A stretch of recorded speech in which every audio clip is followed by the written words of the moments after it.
Hey everybody, welcome back to the Random Chats with Cambel podcast. My name is Cambel Marley, and today I'm going to be talking about social media, cancel culture, and different influencers on various social media platforms. So just so you know, I'm filming this in the middle of April, so we're basically still in quarantine, and I'm just going to be mass producing these podcast episodes, hopefully, so that by the time Corona is gone, I'll be stocked up on podcasts to post. I hope you guys are still doing well, hope that you're still safe. Before I begin, remember to like, subscribe, comment, all that cool stuff. First, I'm going to talk about influencers on TikTok. As you all know, you probably know Charlie. She's the golden girl of TikTok or whatever. She's 15 and she's the most followed person already, which is crazy how fast she picked up her followers. And she doesn't get on a lot of drama. Probably really good for her brand because she's probably gonna have more commercials, collabs, and stuff like that for her. I'm just wondering how she grew so fast because I think she said in an interview she started TikTok in the summer of 2019. So that's insane to already have the most followers on the app. Some things I think have to do with it are your personality, your business connections, your work ethic, and sadly, I know this is unfortunate, but your image. I think that's because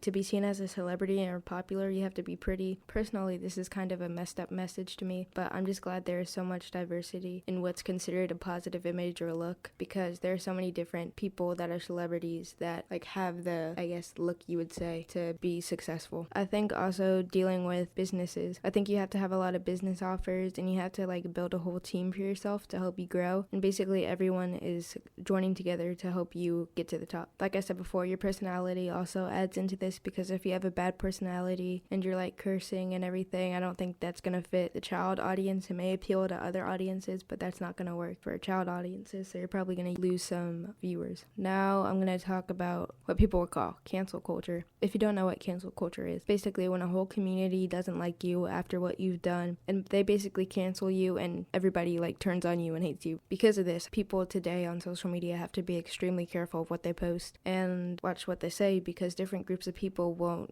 always agree with what you're saying. And honestly, some people that I've seen don't deserve to be fully canceled. It depends on what they say, of course, but this doesn't apply to everyone. They should at least take the time to apologize, create a sincere apology. People just need to be themselves, because it's really tiring seeing repeats of the same 5 people doing the same 5 things over and over and over. I wonder how many people would be standing if we just took out all the fakes on social medias, all the people who copy content, all the people who try to act like each other, all the people like that, and only the originals would be standing. And I just want to know how many people those are, because I feel social media is just multiplying based on how many quote-unquote perfect people there are. And the celebrities that don't involve themselves in drama and keep their opinions to themselves, they're basically the best, because they have boundaries and they actually know what it feels like, I think from first-person experience, and they don't judge anybody, stuff like that. They're the best type of celebrities. Also, in addition to that, some celebrities even respond and interact with their fans, which is so nice to me, because it just builds up their popularity and they just keep growing. It's really sad that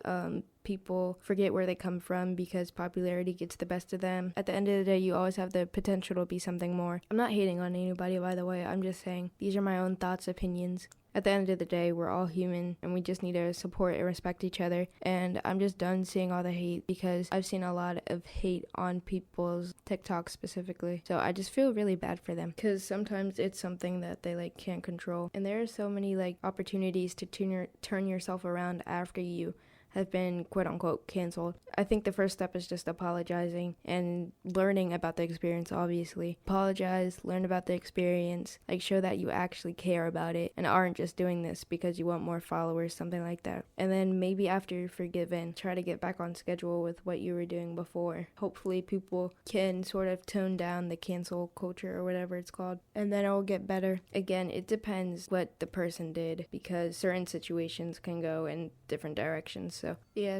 I just hope people can sort of cope with the hate that they're getting when they make a mistake, sort of pick themselves back up and not throw everything that they've worked hard for away, because it can get better based on where you're at. So I think that's it for this podcast. I know it wasn't that entertaining, but it's just some of my thoughts about social media and cancel culture. So if you liked it, please subscribe, comment, turn on your post notifications. I forgot to say that again, I think it's my 3rd time. Whoop. So I'll see you guys in the next podcast. This is Cambel Marley. This has been the Random Chats with Cambel podcast, and I'll see you guys next time. Peace.